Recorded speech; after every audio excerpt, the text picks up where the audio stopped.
Hello, everyone. Welcome back to the Total NASL Roundtable. My name is John Frashante. I'm alongside Jason. How are you today, Jason? Happy St. Patrick's Day! Woo! Irish beer. All right. Yay. Happy St. Patrick's Day, everyone out there, if you are celebrating.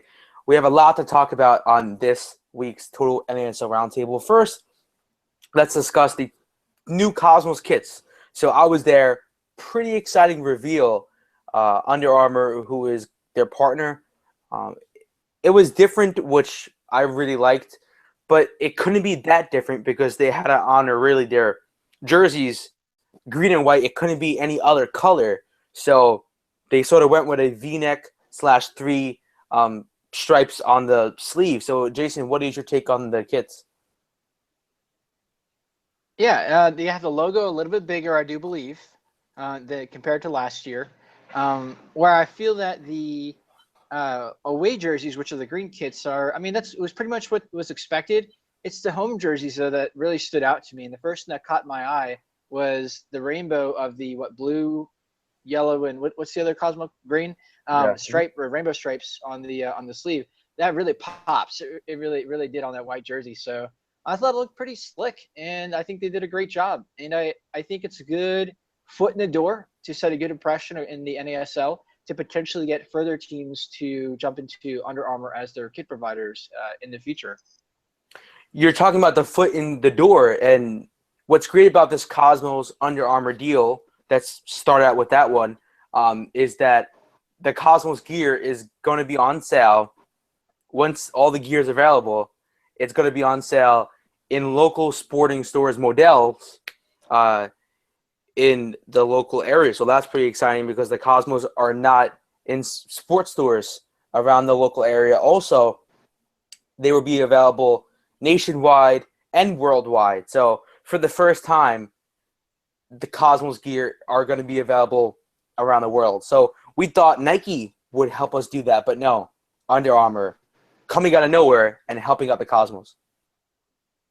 So yeah, that's very exciting. And also, we talked before we went live that Under Armour is working with the league. So Jason was talking about maybe maybe some other clubs working with Under Armour. Can you see maybe the Railhawks going that way? I'm not sure. I think it's going to take a little bit more, maybe like maybe 2 potential years before you start having other clubs jump in. With Under Armour also having the new match ball now, I really think that they're looking to have that kind of investment into the NSL. I really have no idea if the Hawks would jump on board. If it's a good impression, I'm sure it's something that would be on the table, but it's nothing to necessarily guarantee. But I mean, Under Armour, which originated in the Maryland, D.C. area, it's a United States national brand that is ever growing. So we'll see. We'll see. So you guys have Adidas. Are you happy with Adidas? Like you said that you had the same kits for a while now.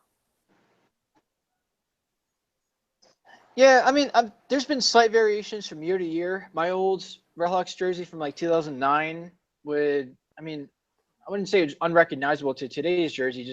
There's different patterns, and there's tweaks every year. Nothing that necessarily pops like, oh, that's a sweet jersey this year.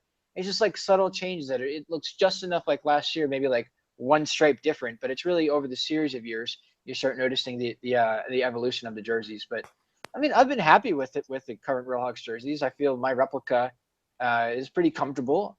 I have no complaints with the Adidas jersey for the Real Hawks, but it looked like Under Armour created a really good impression with the Cosmos kits.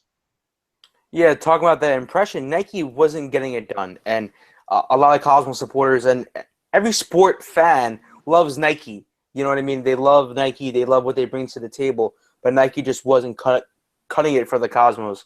So Under Armour coming in and being with the Cosmos and this big partnership is very important because we're going to work hand in hand with Under Armour, and that's very exciting. That it's a multi-year deal. And Eric Stover, the COO of the New York Cosmos, said that the jerseys are going to change every single year. So they are going to be very, very creative come next season. So that's going to be very exciting. Looking forward to a kit launch every single season. That should be very exciting. Yeah, it'd be pretty cool. But I guess if we're still in the topic of deals that the NASL has had, we can definitely get into another topic of the rumors floating around about the TV deal, if you want to. A local journalist in the Triangle area, Neil Morris, has had a chance to talk with not only the Railhawks owner, Stephen Malik, but also Bill Peterson. So if you get a chance to follow Inverted Podcast, he's been doing a great job getting some pretty high-profile interviews so far. But the Peterson one is definitely worth a listen because they get into a conversation about media deals, TV deals. And the big one that's still developing right now is the CBS contract. And it's nothing set in stone and finalized. But John, what do you think that would mean for the league if something like the CBS deal went through? I mean, it's a very big network in this country, and for the NASL to at least get one match a week or two matches a week on this network, it would be huge. So like I saw on Twitter that it would just be the spring season, but Bill Peterson, he's making it sound very important, which it is. So my feeling is it's probably the whole season, because why would you negotiate with a big network just for, 10 games, right? So maybe it's just a test to see how it goes. If it's better, maybe we see them on for the fall season. But like I said earlier, my hope was MECSN. It makes a lot of sense because you're not competing with you're not competing with the Premier League or anything, and you could have one match on MECSN and have the rest on their streaming service. So CBS again is a big network. Everyone knows about it, and it can not go wrong. It's a win-win for the NASL. Yeah, what was more or less confirmed, though, is that this should still be streaming on ESPN3. Now, I think, John, our two clubs, correct me if I'm wrong, do you think our two clubs are one of the few clubs in the NASL that actually has their own contracts? I mean, Cosmos, like last year, they had One World Sports. And for the first time ever, the Railhawks actually picked up a season-long contract with a local provider, WRAL, which is going to show both home and away games on TV, which is pretty cool. And our very first match of the season against the Minnesota United FC, it's going to be on Fox 50, which is awesome that it's going to be on an actual Fox channel. So I think that local teams, even though there's nothing league-wide yet, it looks like teams are making that push. Unfortunately, One World Sports is not something that you can find all the way across the country. I know we don't get it in the Carolinas, but at least for those who are in the Carolinas, you're going to be able to catch every single home and away match on WRL2, as well as on the radio, and even on the WRL website, you can get streaming as well. So a lot of great avenues. You can catch every single Railhawks match either on the radio, streaming, or on TV for the entire season, which is amazing. And you can catch Dean Linke as well, the best play-by-play announcer out there. Yeah.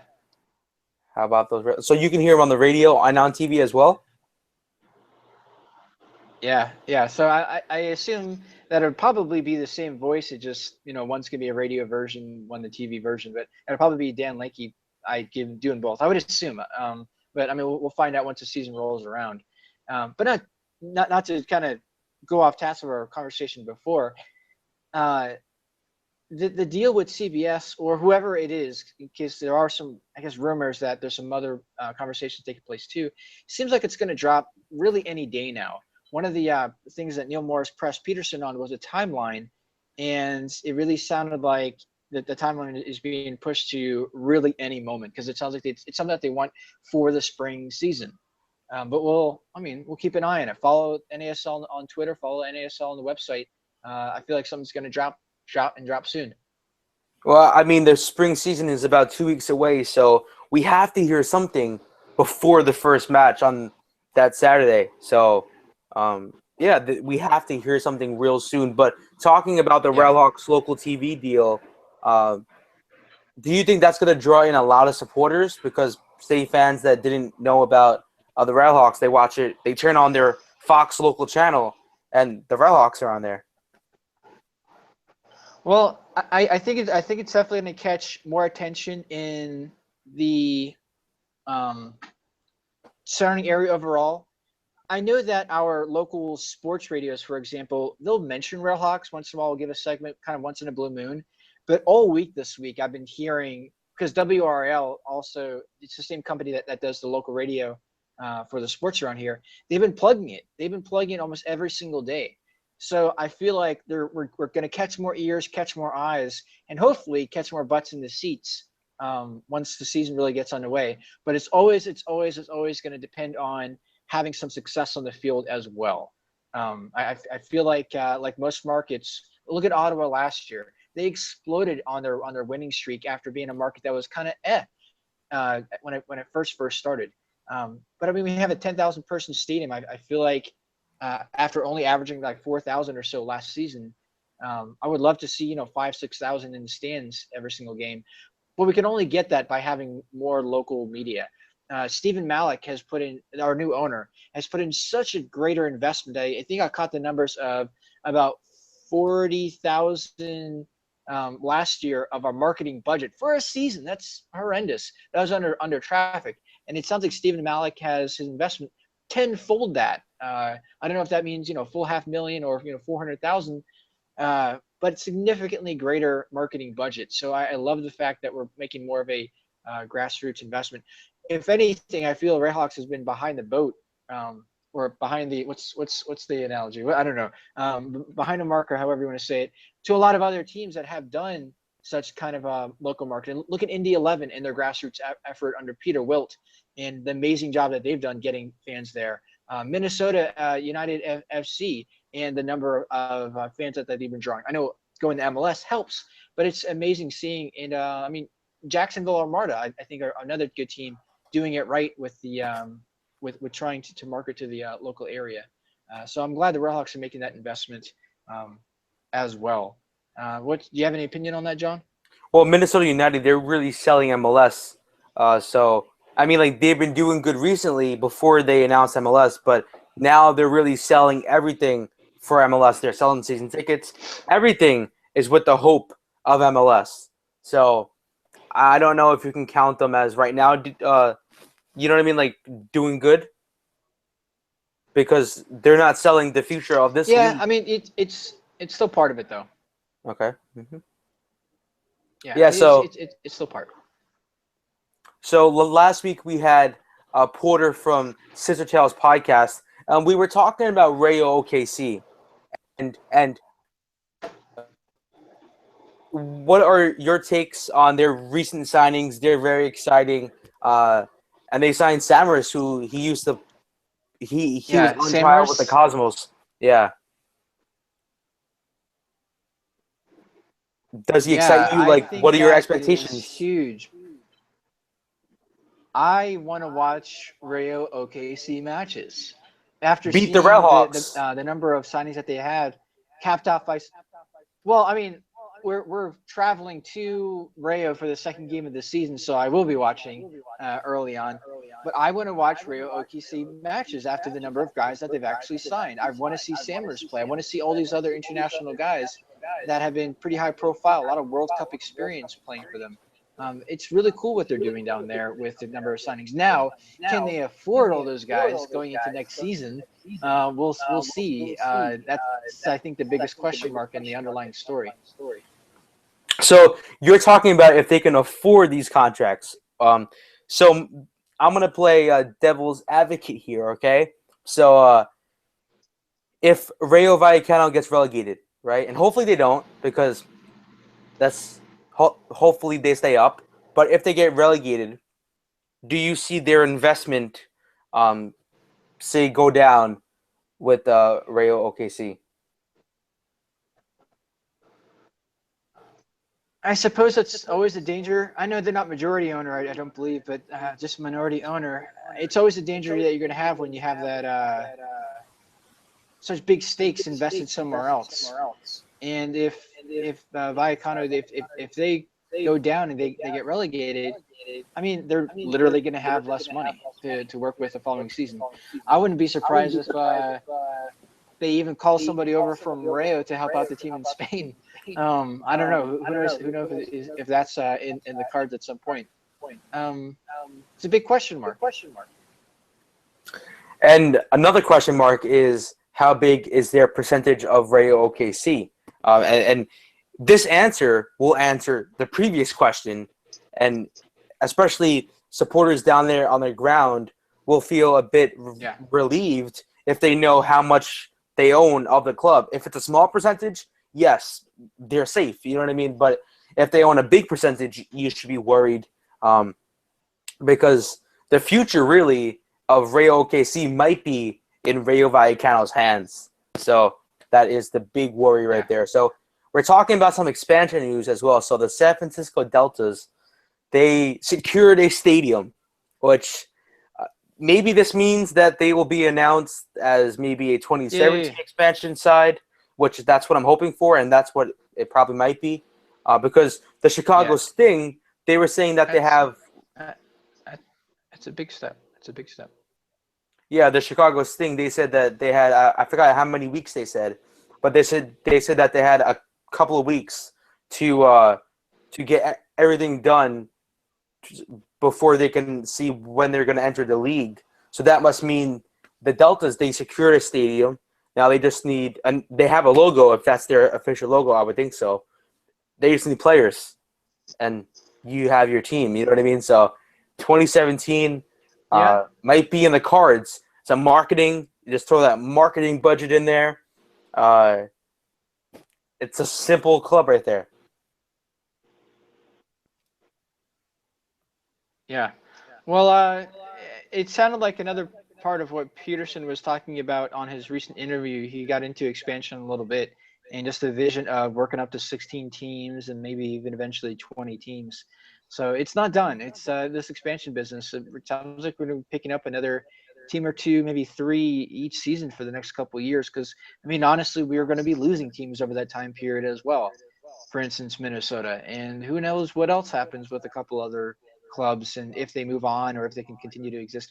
I think most of the clubs are pretty healthy right now, but you have dangers like the Canadian Premier League starting, which potentially might mean that Ottawa's gone or Edmonton's gone. So it's just yet more teams to potentially be replacing.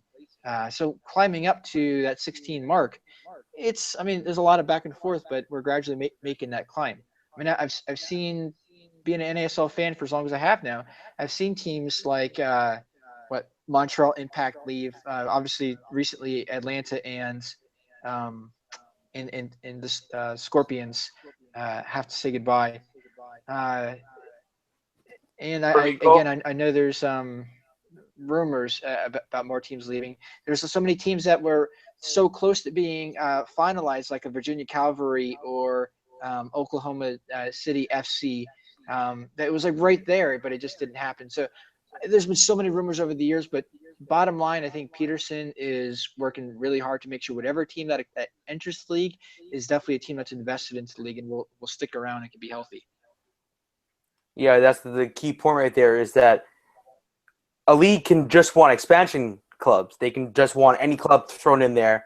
But Bill Peterson is picking the right owners, picking the guys that have the right vision for the future of the league. So bringing in the San Francisco Deltas is not official yet, but it will be official in the coming weeks, I believe.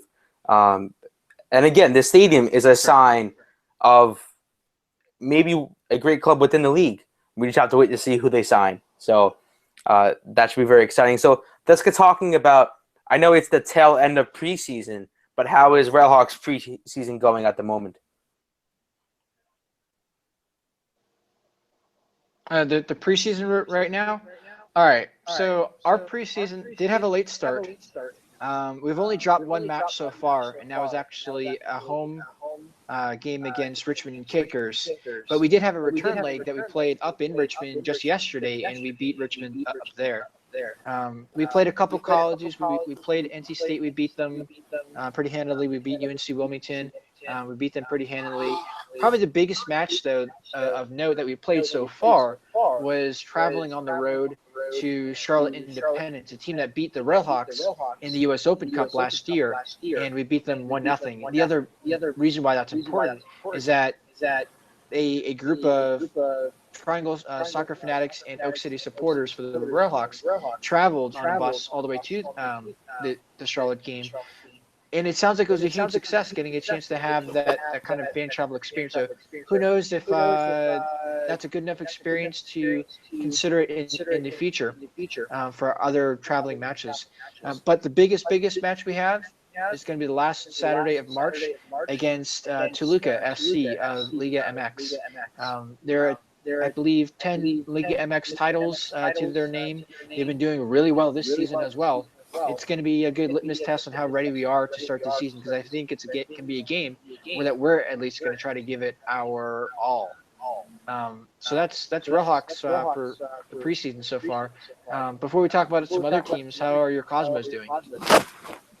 Yeah, so we play this Saturday. We play the Charleston Battery, which I think you said that you're going down for that one, right?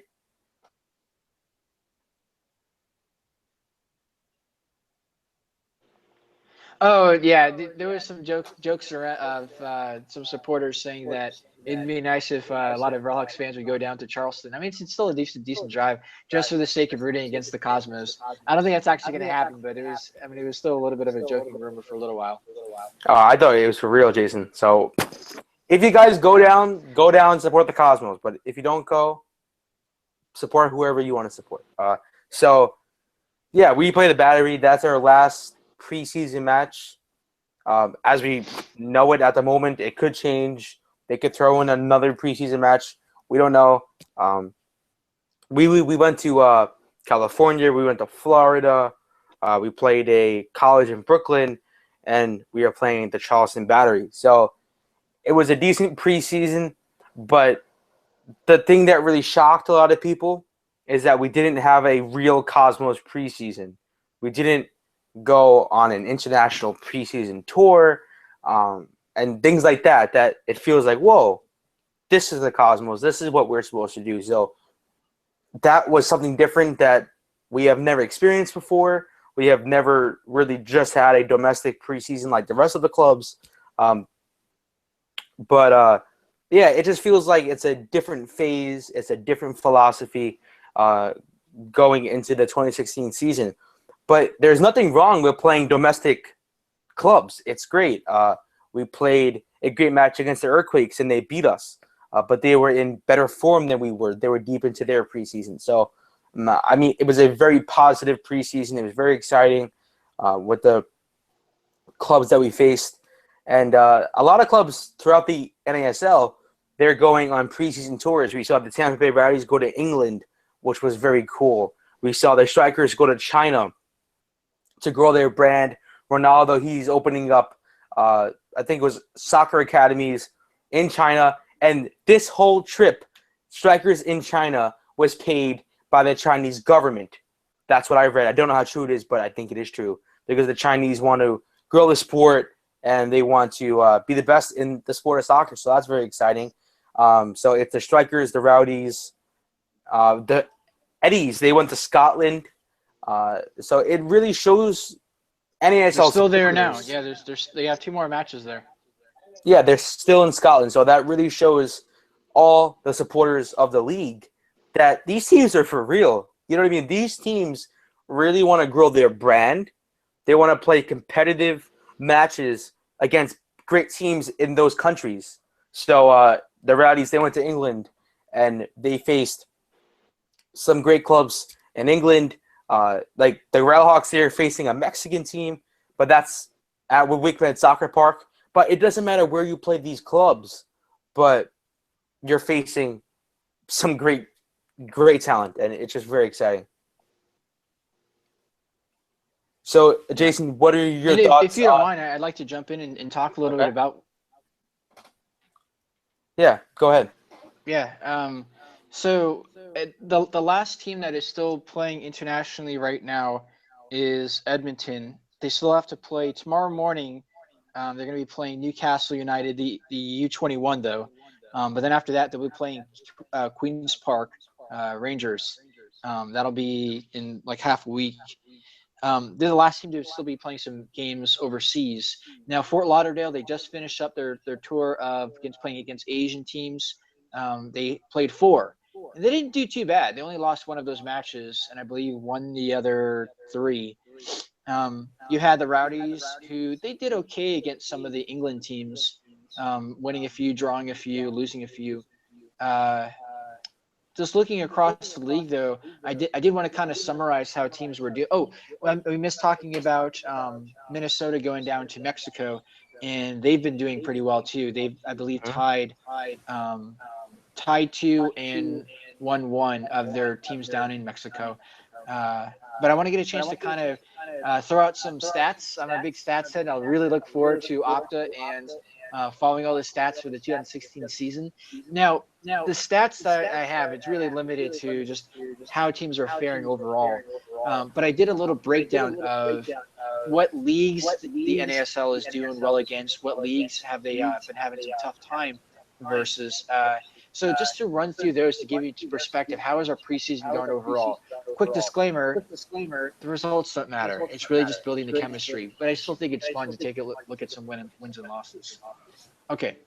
So as of right now, teams that we played from Europe. Now this is going to include your Scotland teams, your Schalke type teams, even your Ukrainian team that strikers played earlier. So any team from Europe. We actually didn't do too bad. We had 4 wins, 4 losses. So we split with the European teams. Now we still have Edmonton playing 2 more, so we'll see if that breaks the other way. The teams against Mexico, we had 2 wins, 2 draws, no losses. So pretty good showing there. Teams against South America, we had 1 loss and 1 draw. Both of those were Fort Lauderdale striker games back when they played the Brazilian team Corinthians, and I think the Colombian team Independiente Santa Fe. But yeah, that was a loss and a draw. Teams against Asia. Again, this is going to be strikers doing this, but they had 3 wins, 1 loss. This is where it gets fun because now we can talk more domestically. Games versus MLS teams.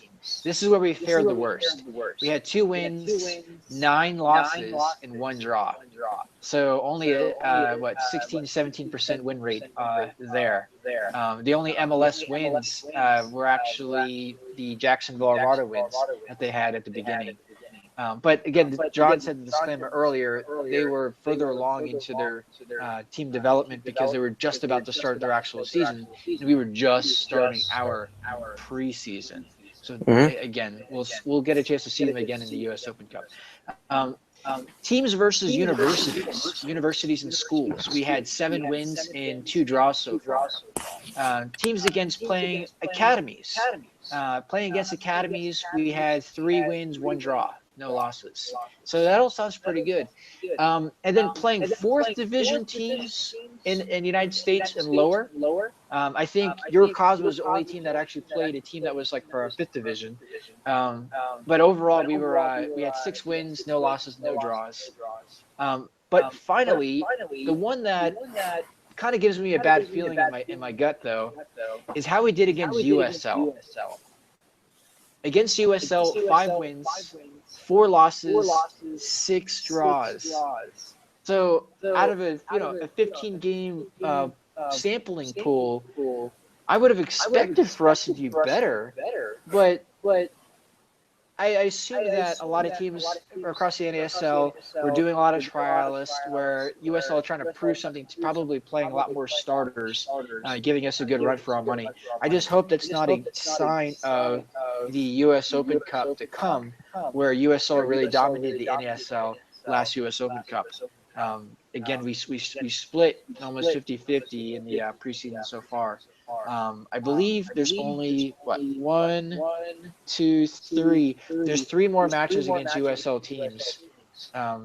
So that potentially it might sway one direction or another, having a winning or versus a losing record against USL. this preseason. But that's my preseason stats for you about how we've been faring so far. Again, there's about like 11 or 12 more preseason games left to go. So, I mean, obviously this will be updated and modified, but I just thought it was kind of cool taking a look at how we've been doing against different leagues and countries so far. John, do you have any thoughts or feedback on that? Yeah, great stats right there. Thanks, Jason, for that. But those 3 matches you said against the USL that are upcoming, can you name the fixtures? Do you have them with you right now? Yeah. Let's see. Those matchups. We have your Cosmos against the Battery. Okay. We have Ottawa Fury against Montreal, or FC Montreal. And Indy 11 is going to play Louisville City FC. Now, the only game that's actually being hosted by an NASL team is going to be the Indy 11 hosting Louisville. So the other 2 will be on the road away. We'll see how that breaks out. The only thing that I did not include in my preseason stats there is interleague matches of NASL teams playing NASL teams, because that's been happening here or there. I don't know if that's worth mentioning tonight or maybe saving that for another time.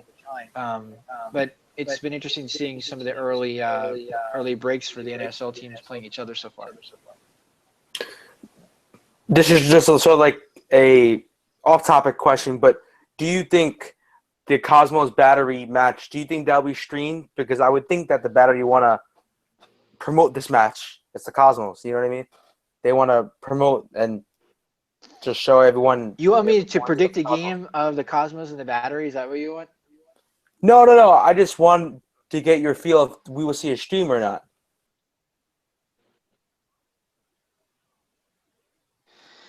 Oh, a stream. Oh, I have no idea. Yes. I think NASL did a horrible job this preseason with giving any sort of actual coverage outside of Twitter following.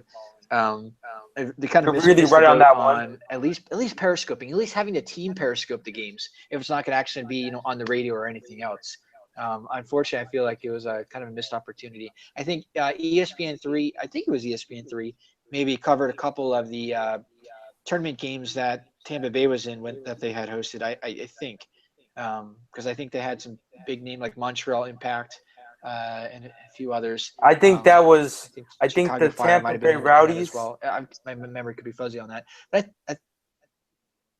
yeah, when the Rowdies hosted the tournament down in Tampa. Just to know for our listeners, there is a small. I don't know if you guys hear it, but it is a small. What do you call it? Like a delay. So when I talk to Jason, there is a small delay that he has to wait and hear the end of my conversation. So we apologize for that. It's not our fault. It's Google's fault. It is Google's fault, not us. Don't blame Total NASL. So we're getting on to we're going to continue with our conversation. The Rowdies preseason tournament, that was with I think, and I don't know if I'm wrong, but I think that was just YouTube. What was pretty cool about that was that they hosted and they streamed their own tournament. So that was very exciting. But the Strikers were participating in the Florida Cup. That was all on ESPN3, which was very cool. They had great cameras, and they had great angles, and they just covered the hell out of the Florida Cup because there was some great clubs playing in it. So you had to. Yeah. So what else do we have tonight, John? Let's just touch on the Rowdies preseason tournament, and hopefully we see something like that happen again in the future. Maybe with some NASL clubs as well. Maybe like a small-sided NASL preseason tournament. Not with all the clubs, but a select clubs that want to participate. Yeah, I think it was good timing of when they did it because obviously the MLS starts before the NASL. So it's just going to have to be timed right. Unfortunately, when the MLS teams would likely want to do a tournament like that, it's probably going to be at our worst time because it's right at the beginning of our preseason, unless we started it really early, which means that, I mean, we pretty much had it as late as we could for Tampa Bay's tournament. There's no good time to make it equally competitive. What I think would be cool is if maybe there was this tournament that included USL and NASL. Because I think we were kind of on even standings of the season and when it's starting. That I like the idea of having the big name teams, such as the MLS teams and even some international ones for the Florida Cup that Fort Lauderdale was in. It's a developing idea. I love the trial and error that took place this year, and I would love to see it be revisited in the future. So we're just gonna end on this last topic: the International Champions Cup. This is a preseason tournament during the summer that I think it's a soccer marketing company that just started it, and I think they partnered with another company, and they started the International Champions Cup, which is a very exciting preseason tournament in the United States during the summer, which includes some MLS clubs, includes a lot of international clubs. Last summer we saw the likes of Chelsea come over, I think it was PSG come over, and they were playing the Red Bulls. But this season, Copa America is going on, and loads of other soccer tournaments are going on. So we will not see the likes of MLS participating. So that opens the door for the NASL. There were talks and rumors about the Cosmos maybe participating in this tournament. If the Cosmos participate in the International Champions Cup, it would be huge for the Cosmos. The supporters would go nuts because they would be facing an international club on U.S. soil. That will be really the first time we will actually experience a preseason friendly in New York. If that was to happen, it will promote the NASL like we've never seen before.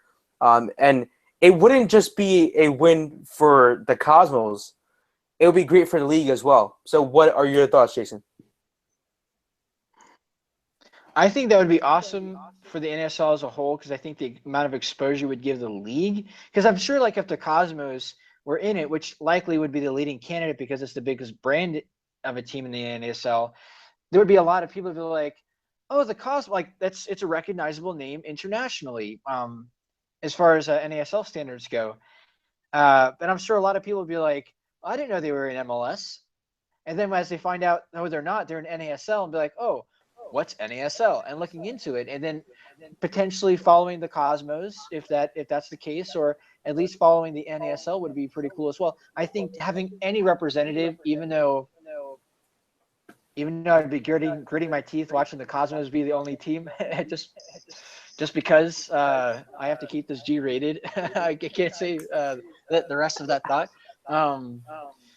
But I think it would still give good exposure to the league if at least one team could represent that. But honestly, I think it might be a pipe dream. We would get absolutely waxed, and I don't even know if a team would really want to come over and play an NASL team, just because it would probably be, I don't know, so disinteresting for the other team. I mean, imagine the Cosmos playing a game against like Manchester United or something. They would be playing like their youth academy or something. Like, that's how disinterested that they would be.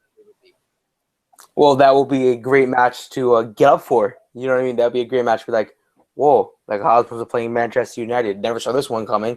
And also to note here, and as you said, it may be a pipe dream because the timing of this tournament is not great for the NASL or great for anyone this summer. I think it is deep into the Cosmos season. So I think it's like June, July-ish. I think it's July or August. So it's deep into the summer. And it is not good for the timing. It hasn't been officially denied yet by the Cosmos, but there has been talks by the big shot from the International Champions Cup, the guy that organizes the tournament, and he brought up the Cosmos. So maybe we may see a lower division side playing in this tournament. They want to see an American club besides MLS playing in this tournament. If they do good, we may see that team back in the tournament next year when MLS clubs could join in. But if the Cosmos don't get their luck in this tournament, Jason, who would you like to see from the NASL or maybe another league in this country, who would you like to see join in? I'm sorry, they got a little bit choppy. Can you repeat the question one more time? You said, who would I like to join in what? Which club would you like to see join in on the International Champions Cup? I mean, outside of the NASL, you're saying? Well, it could be the NASL, outside the NASL, whatever you would like. I mean, I want it to be NASL. I want NASL to get as much exposure and experience and publicity and branding as much as we could possibly get. And it's a biased opinion, but I mean that's going to be what it is. So you would go for your Red Hawks all the way, playing against like PSG, Real Madrid, Barcelona?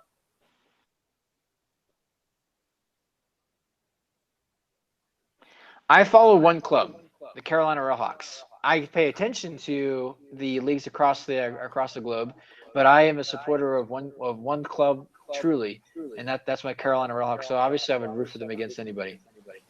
No, but what I'm trying to say is that you would be excited if they played against these top clubs from around the world.